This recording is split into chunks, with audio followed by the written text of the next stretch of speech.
you are appreciating the contrast that helps you to define your desire? The answer to the next 5 questions is yes.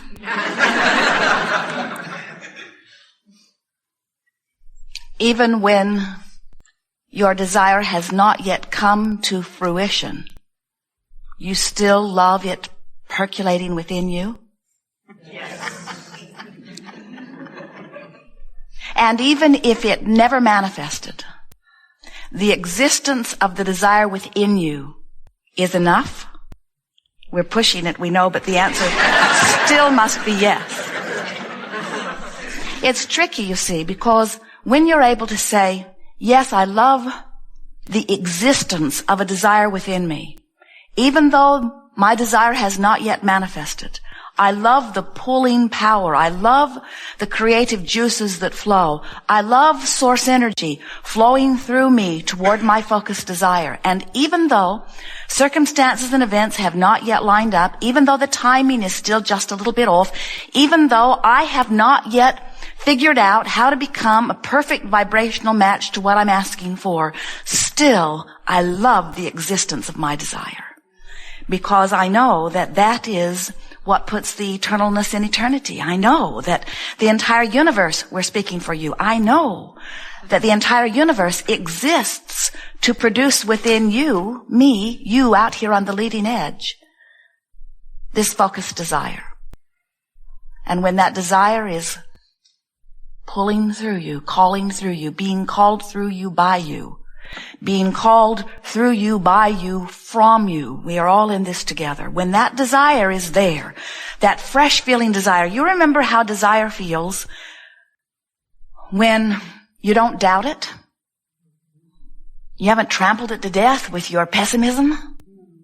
You know, that fresh feeling desire, that feeling that, oh, I'd like that, and I can do that, that feeling, that's how you feel from non-physical. That's how we always feel on your behalf. That's the way desire is supposed to feel. But there are many physical friends who have practiced beating the drum of, why won't it come? Why don't I get what I want? Why do others get the things that they want and I don't get what I want? Why is it that I've wanted this for so long and it has not come about? When you beat the drum that sounds like that, you begin to develop habits of thought about your desire that are so different from the vibration of your desire that you become a vibrational mismatch to your own desire.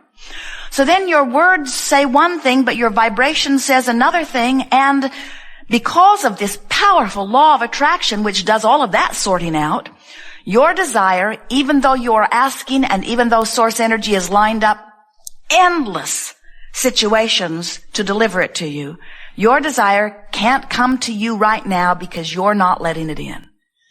Just like when you set your radio tuner on 98.6, you can't hear what's being broadcast on 101 FM. Your frequencies have to sync up. So the frequency of your desire and the frequency of your day-to-day thought about your desire have to be on the same vibrational wavelength.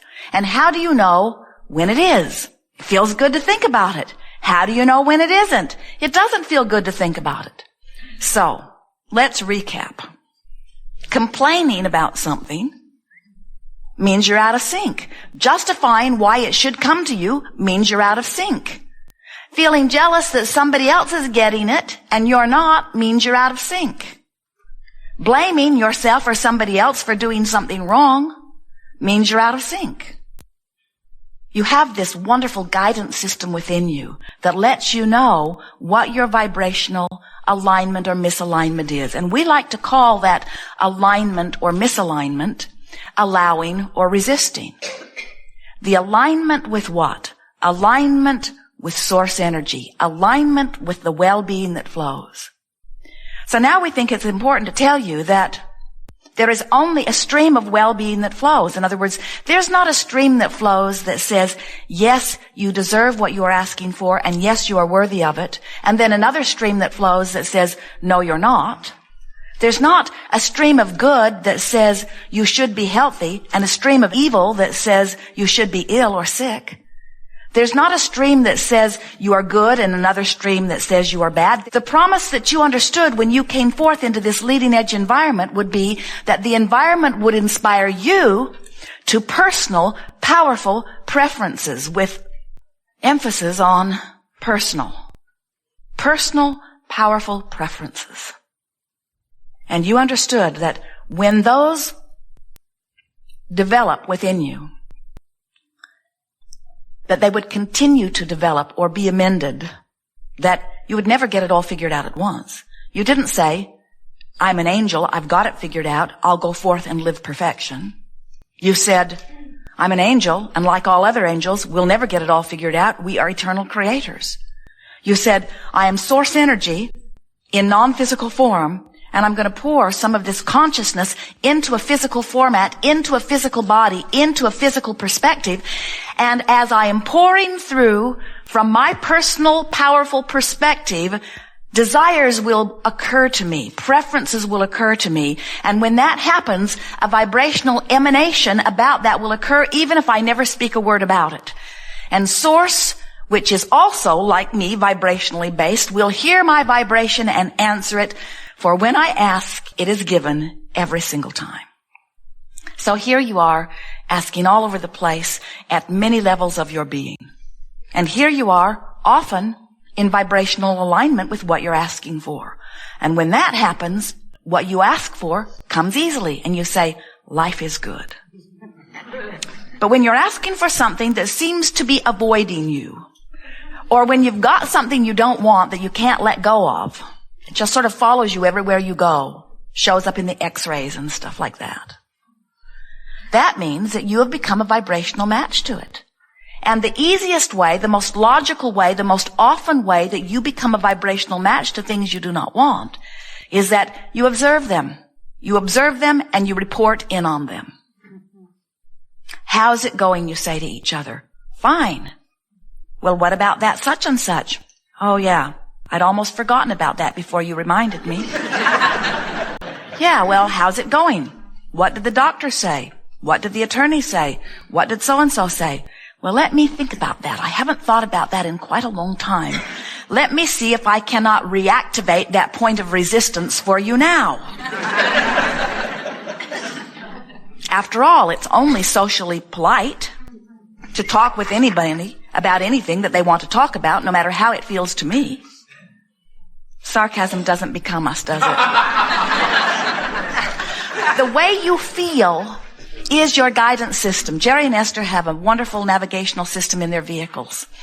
And as they are crossing the nation, the satellites in the sky in combination with the antennas and computer in their vehicle knows where they are at all times. So then they just program a destination, and Magellan calculates the route and says, go this way, go this way, go this way. It's an interesting thing the way Magellan works, because Magellan has one function only: to figure out how to get from wherever you are to where you want to be. That's all. Magellan never says, where have you been? In order to correctly calculate from where you are to where you want to be, first, I need to know every place you've ever been, and how long you were there, and how you liked it. Magellan is not interested in any of that because it is irrelevant. And your own guidance system is not interested in any of that either because it is also irrelevant. Where you have been has nothing to do with where you are going, except that as you've been there, you were so aware of being there and usually so often talking about being there that you most likely did develop some vibrational habit about being there. And that's the tricky part about getting to where you now want to go. If you are vibrationally offering more about where you are or about where you've been than about where you want to go, you're not programming your guidance system in a way that it can be effective for you. It's like saying, I want to be over there, but I'm talking about over here, so your guidance system thinks that you want to stay where you are. So everything that you do and the entire universe, everything that responds to you, gives you more about where you are. And then with your words you say, no, can't you hear me? I don't want to be here. I want to be over there. And if your guidance system could speak to you in the way that we are, your guidance system would lovingly say to you, then it might be a good idea to start talking about where you're going instead about where you are and instead about where you've been. Because as you talk about where you are or about where you've been, that's the signal that you offer. And that's the signal that everything universally is responding to. That's why it feels sometimes like you're stuck on this spot. You're not stuck because things are always changing. But if it feels like you're stuck, it's because they're changing to the same thing over and over again. That was really good. Those are powerful things to contemplate, because when you get it in your mind that your motor's always running and that the universe is always responding to it and that wherever you're pointed is where you're going, and you realize if you're pointed to the past, then you're just recreating more of the same, or if you're looking at what is powerfully, then you're just creating more of the same thing. But if you are looking forward, if you are looking into the future, if you are looking for change, if you are looking for new, if you are looking for improvement, then that's what's coming to you. It has to be. It is illogical for it to be otherwise. The laws of the universe are exact. They are constant. They respond to you unerringly. You never, ever, ever get something that you are not a vibrational match to. It has never happened to anyone, and it is not happening to you. Occasionally Esther will say, Abraham, are you sure about that? I'm certain that I was doing a better job than this. And we say, bless the manifestation, because the manifestation helps you know how you're doing. And it doesn't matter how anything seems to be turning out, because all it does is give you more information about what you really prefer. If something turns out not so much the way you like it, all it does is help you to launch more rockets about what you do want. So this workshop, this gathering, this co-creative time we have here together is not really pointed toward helping you to define what you want, because you have been doing that. You've been doing a marvelous job of that. You have been launching desire constantly. Mostly what we want to happen for you here today is we want you to gather a conscious awareness, a knowledge, at minimum a belief that you can get to wherever you want to be from where you are. And the thing that we most want to impart to you is, if you will stop trying to do it all at once, it will go better for you. Because law of attraction is the best friend that anyone has ever had. But it's this consistent, fair-minded friend that always consistently responds to your vibration, so that you are never again confused about how things work. Law of attraction won't pull strings for you. It won't let you behave one way and attract another way. It will be so very consistent that you will, if you're paying attention, learn exactly what it is you are doing that nets you the results that you like, and exactly what you are doing that nets you the results that you don't like. In other words, with a little bit of paying attention to the way you feel, you will always know. As Jerry and Esther travel between Phoenix and San Diego, their destination is San Diego. They are clear about where they are going, and as they get about halfway between Phoenix and San Diego, they find themselves in Yuma, Arizona. A nice enough place, but it is not where they are wanting to be. And when they find themselves in Yuma, they do not get so disoriented about not being where they want to be that they turn around and go back to Phoenix. It's really important that you understand the essence of this story, because what this story tells you is that because they understand this distance between Phoenix and San Diego, they don't lose their way. They don't lose hope. They don't lose heart. They know if they just keep pointed in the right direction and make some reasonable effort in moving in that direction, that sooner or later they're going to be where they want to be. And we want you to understand that that is true of everything that you have ever wanted.